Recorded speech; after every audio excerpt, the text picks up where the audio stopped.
So the core of our contemplative practice is around the development of the satipatthana, the establishings of mindfulness, the four establishings of mindfulness, or in Ajahn Jeff's translation, the four frames of reference. A very rich teaching that gives us guidance as to how to direct the mind, what it is that we want to establish right mindfulness around, a series of themes to contemplate, not just a state of mind of attentive awareness, but a whole grouping of contemplative practices that we can engage in that form the basis for the development of calm and insight. Sometimes the terms calm and insight and satipatthana will get a bit translated differently than how I've come to understand it, but essentially, really, the four satipatthana are themes that we can contemplate to develop both samatha and vipassana. Pretty much all of the different categories of teachings, the different contemplations that are given, the different ways of, the different places, essentially, that we establish our mindfulness, all of them, in some way or another, do lead to both calm and insight. And the Buddha talks about the importance of those two qualities being developed together. Yoke-tied is one of the words that describes samatha and vipassana. So sometimes it seems like there's an artificial separation of samatha being encouraged to be developed for calmness or concentration, in a sense. That's what you use to develop concentration, samadhi, and that vipassana is what's used to develop insight or wisdom. But it might be kind of a bit of a different understanding than I've come to understand myself, based on many teachings and just putting it into practice, in that they're developed together. And in fact, Ajahn Chah is very famous for saying that samatha and vipassana are two ends of the same stick.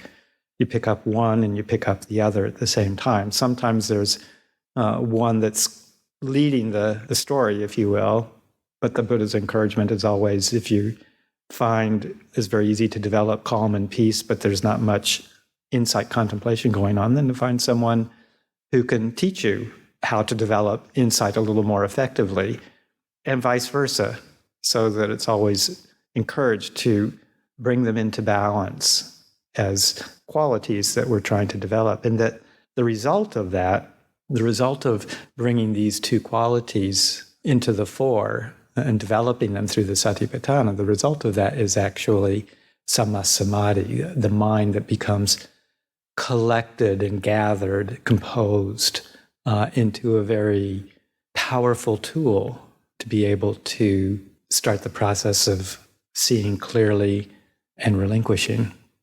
So all of these contemplations in satipatthana are useful to developing these qualities.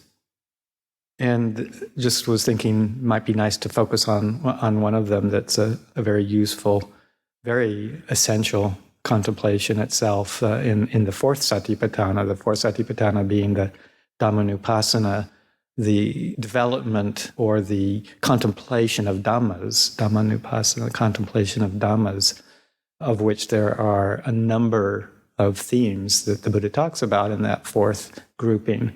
One of those contemplations that the Buddha encourages is the contemplation of the five khandhas, the five aggregates of what we normally think of as our being, the five aggregates of our conception of existence, of what we identify with to form this sense of self. The five khandhas, the five aggregates being form, feeling, perception, volitional formations, and consciousness, divided knowing, vijnana consciousness, and that our sense of self is formed around any one of or combination of or all of the five aggregates of body and mind. So he spends quite a bit of time and effort and teaching to contemplate the five khandhas. And one of the collections in the connected discourses, the Samyutta Nikaya, is devoted entirely to that, the Khandha Samyutta. And there's some really, really rich teachings in that probably many of us, most of us even here, are familiar with. Some people who are in the earlier stages of the practice may be less so familiar. So I thought I'd kind of hit a few highlights of contemplation of the 5 aggregates. It's kind of like a few of my favorite stories.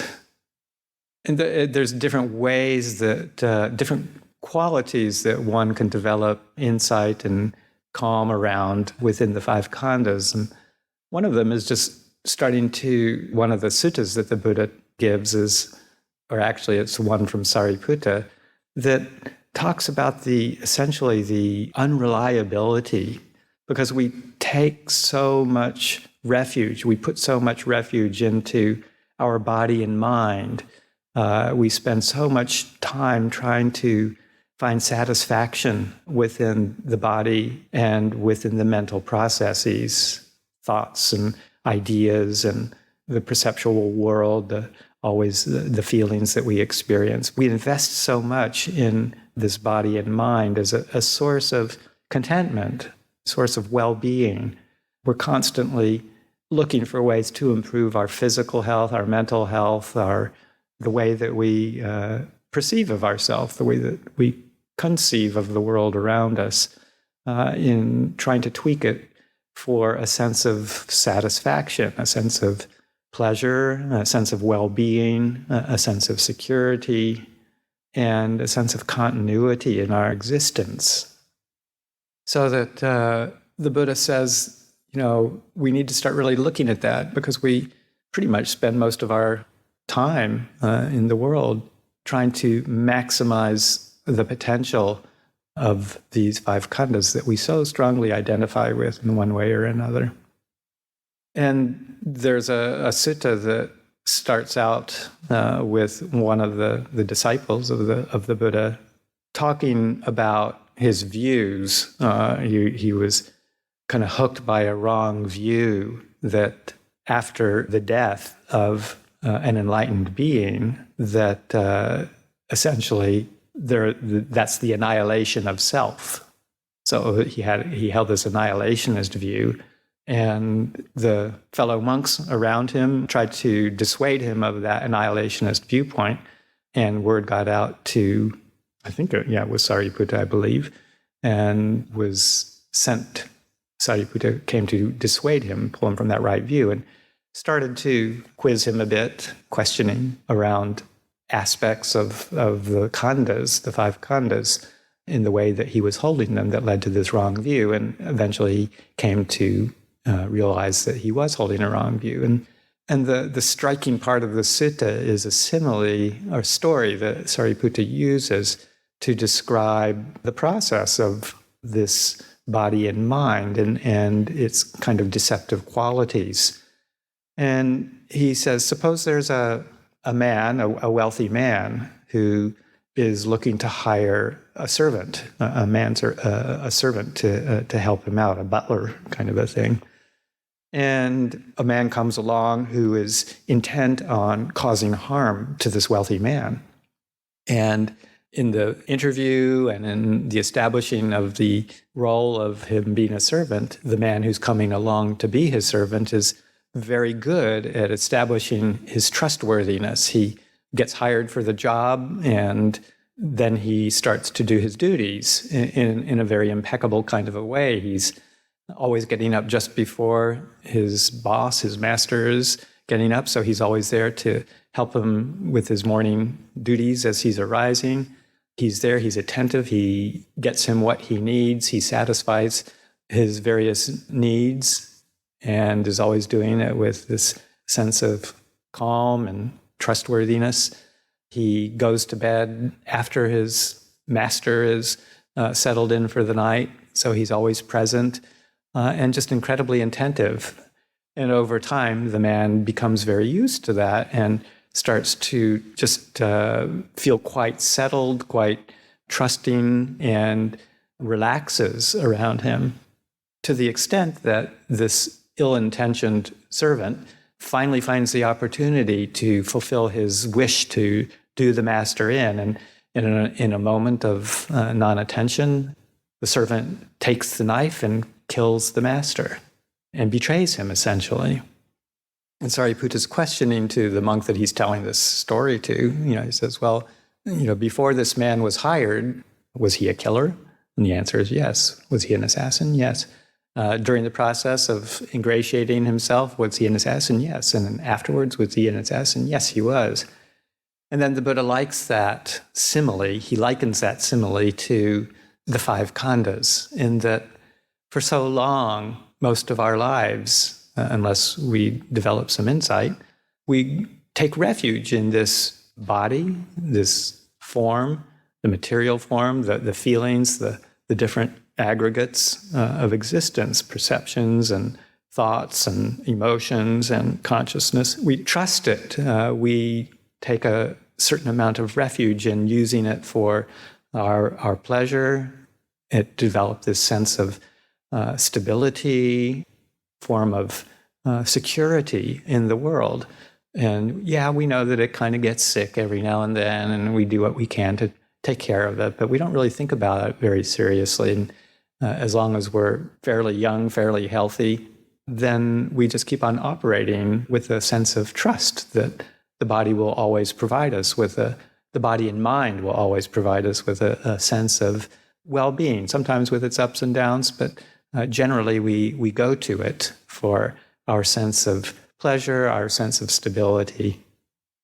And as we get older, we get little reminders that things can go wrong with it, but we get our treatments and we set it back and into its normal rhythm, and then we take refuge in it once more until the final ending starts to come, and all of a sudden we realize this body is not going to last forever, and perhaps very soon it's going to pass away. It's going to go the way of nature. This body, this mind, everything that we've relied on, maybe we lose our mental abilities, our ability to think clearly, our ability to communicate and to establish contact and relationships, our ability to relate to the world around us will change and will fade away. And the promise that our body and mind gave to us, this reassurance, we've been betrayed, we've been done in, the assassin has taken its role and killed us.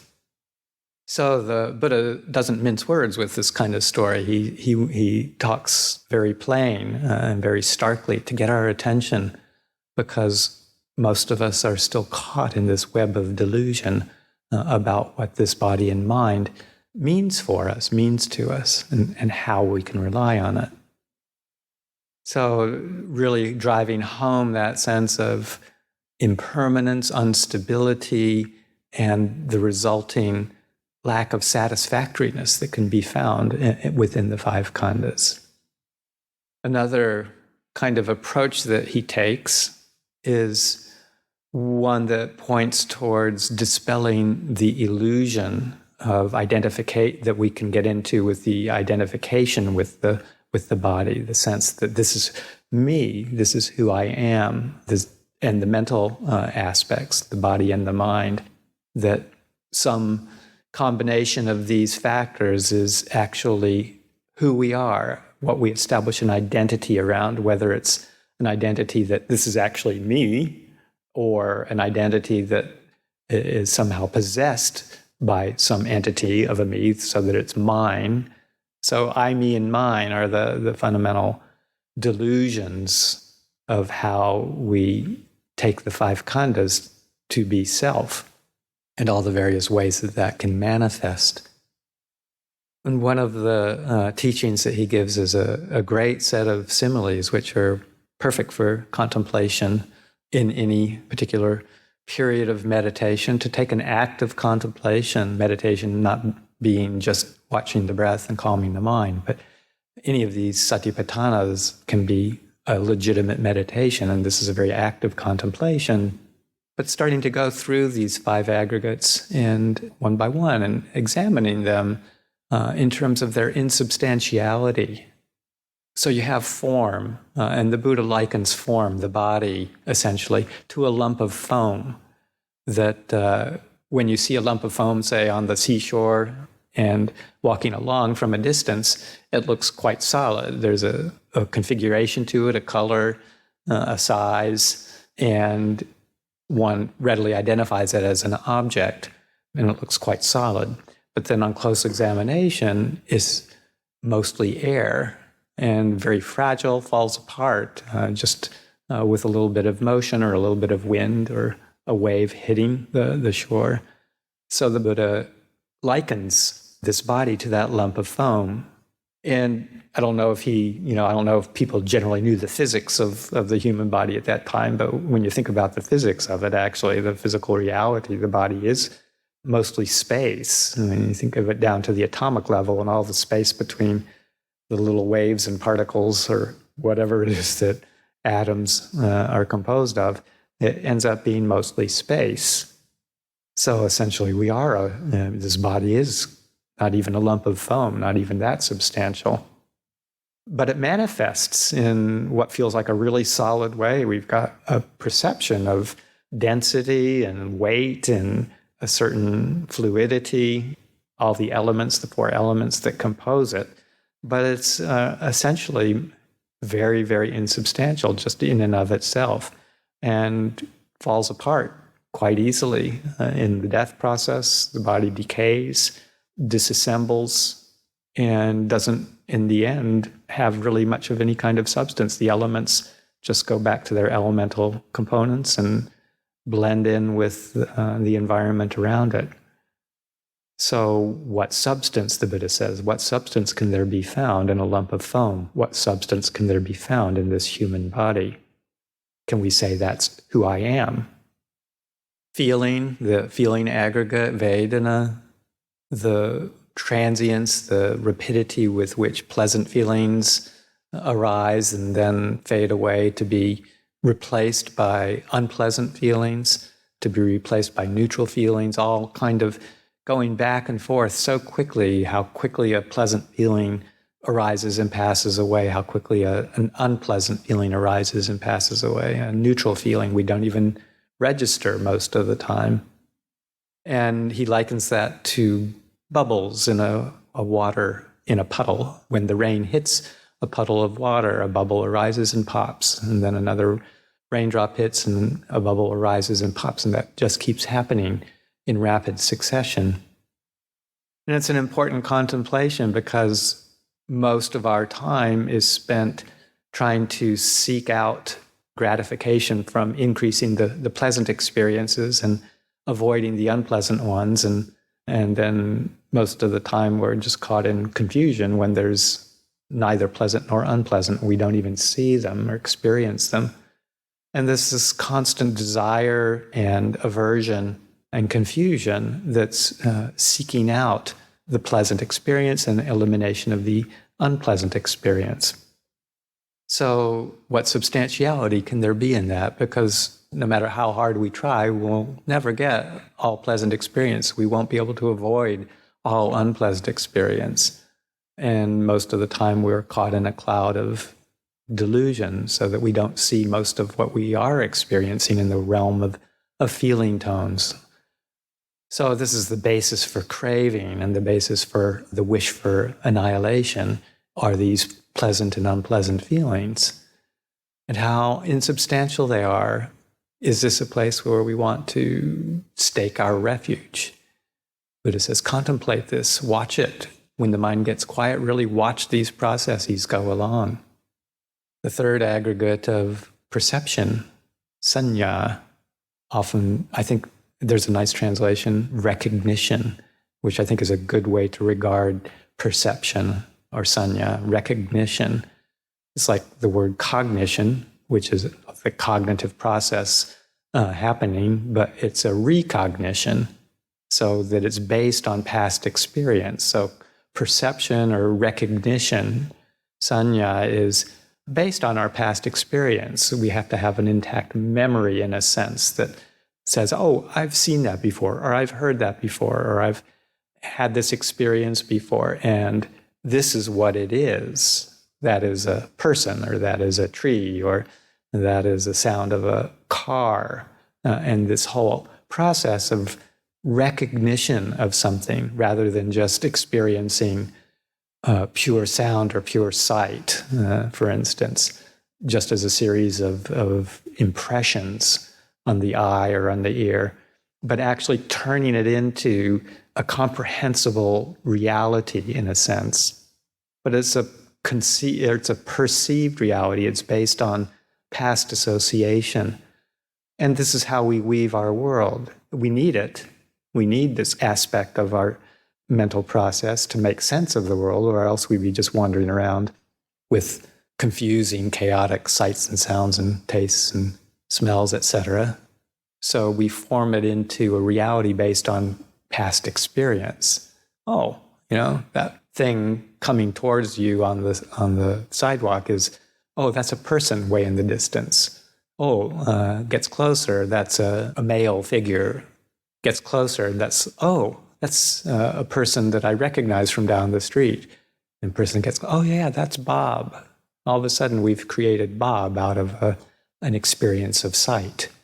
This is the perceptual process, and it colors all of our experience. It's how we navigate the world, but it's also how we get confused and get into reactivity based on the impressions of a being or an event or an object as something that is going to either be a pleasant encounter or an unpleasant encounter, something that brings up a sense of pleasure, a sense of displeasure, and it forms the basis. The perceptions and the feelings combined together, the sanya and the vedana combined together, are the basis for which we then create the next khandha of volitional formations. But the perceptual process is likened to a mirage, the Buddha's simile of a mirage, so that it's very often, very much a reality that changes so quickly, disappears so quickly, and doesn't have a substantial reality to it. It's just it's an impression that arises in the mind and disappears just as easily as a mirage arises on a hot day and shimmers and then disappears as it cools down or as we pass through it. It's not what we thought it was. It's not what we perceived it was. And perceptions change so quickly. How our day can be filled with, say, an unpleasant encounter with someone, and all of a sudden that person's a mortal enemy, and then 5 minutes later, something positive happens in the exchange, and all of a sudden that's your best friend.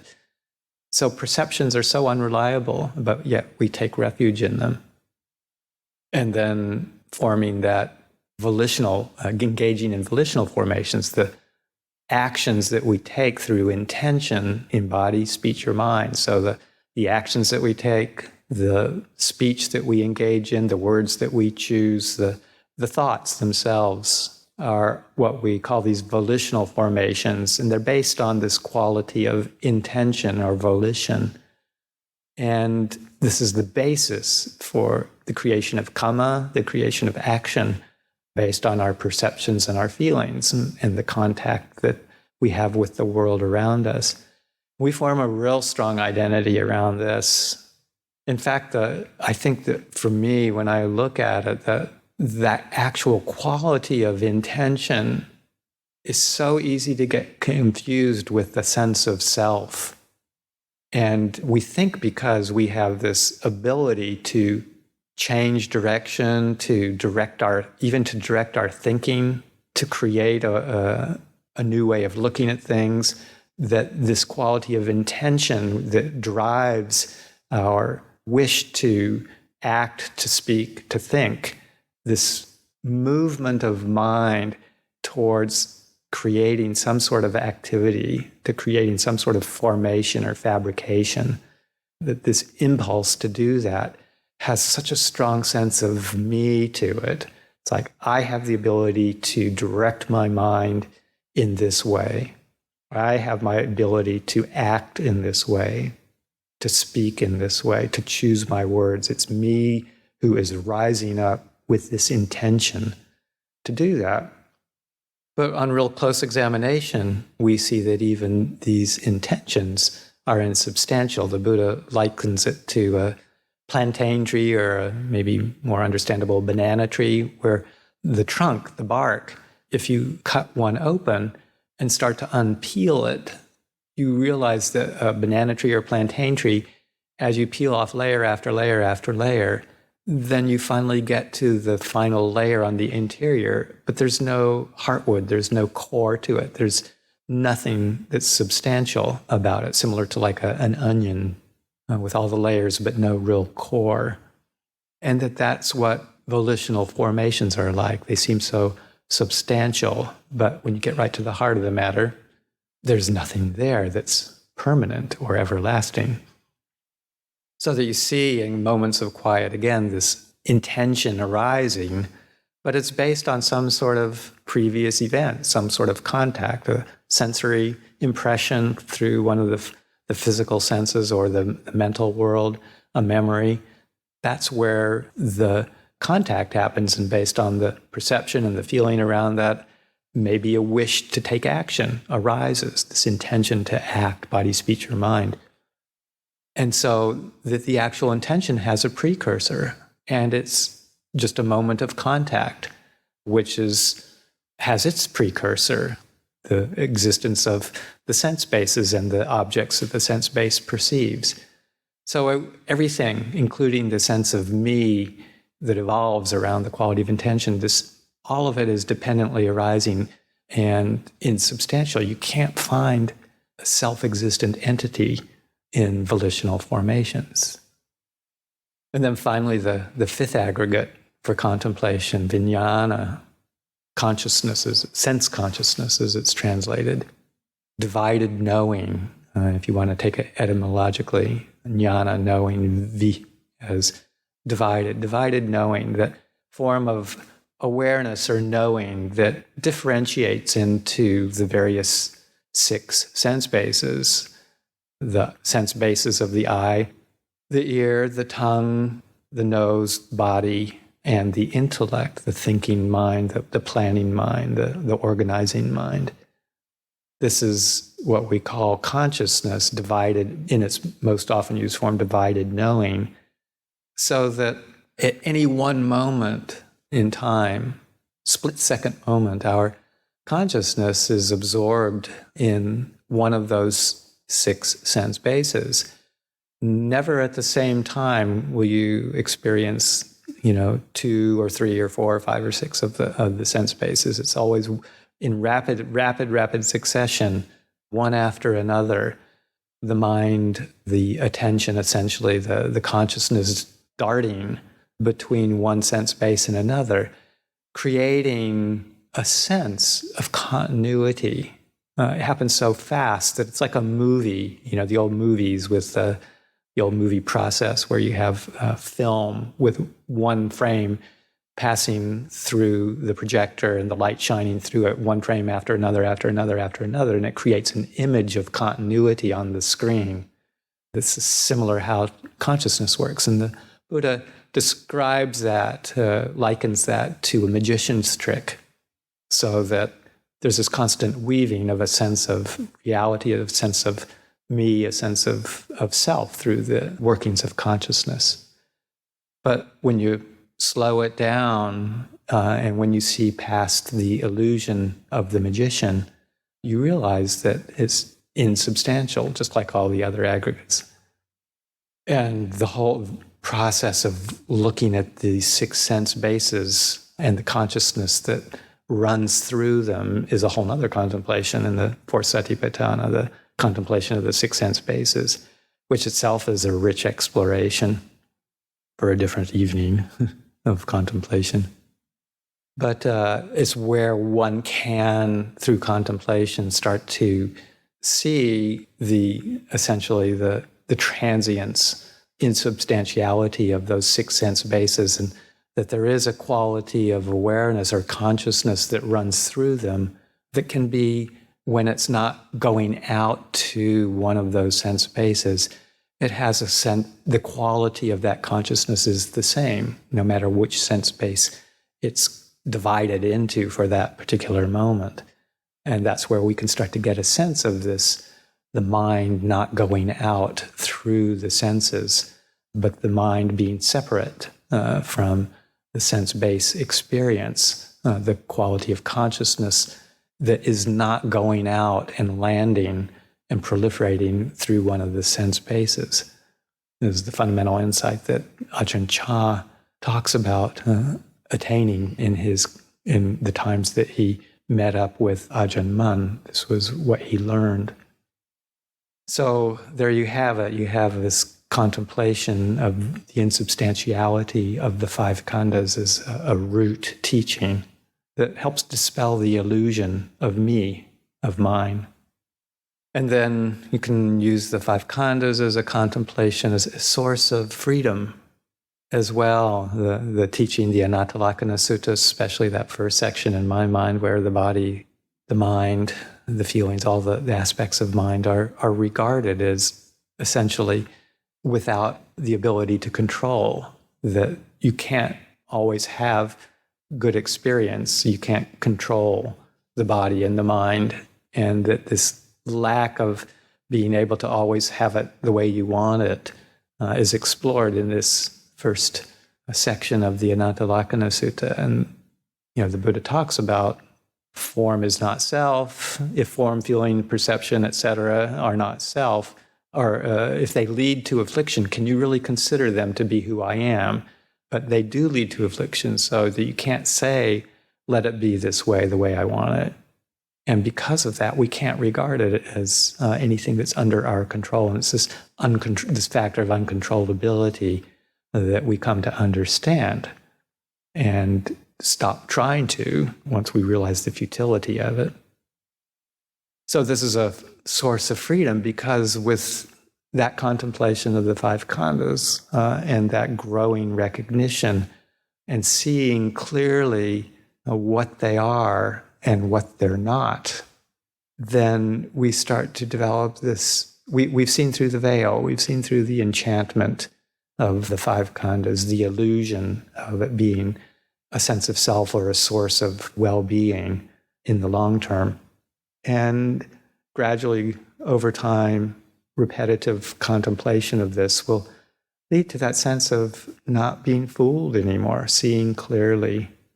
And it's losing the enchantment. We become disenchanted, nibbida, disenchantment. And that opens up a sense of dispassion, where we just can't buy into it anymore. It's not compelling to pick it up, to seek after the pleasurable, to avoid the unpleasurable, to get it all confused with me and mine. And we just start to see clearly how suffering, dukkha, is created in this process of identification with the five khandhas. And we gradually learn to step back. It's not a process of creating anything new. It's a process of stepping back from all the ways we've engaged with it before and letting it come to rest. We start to see it with the quality of pure knowing, unadulterated knowing that sees directly rather than through the veil of confusion. And with that, we're able to relinquish this forward momentum that we call becoming, this wish to establish a sense of me in relation to the world around us in an attempt to control our pleasure and our pain.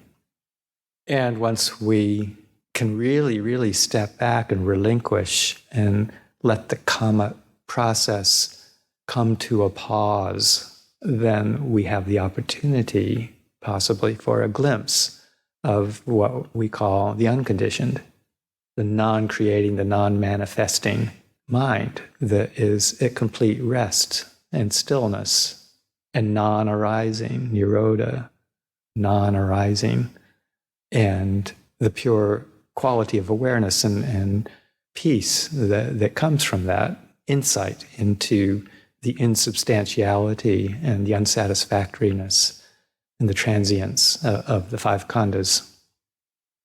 So if you haven't picked up the Khandha Samyutta in the Samyutta Nikaya and done some reading from it, I'd really encourage. There's some really, really beautiful teachings there that kind of drive these contemplations, kind of drive them home for us. So I'll leave that for contemplation tonight.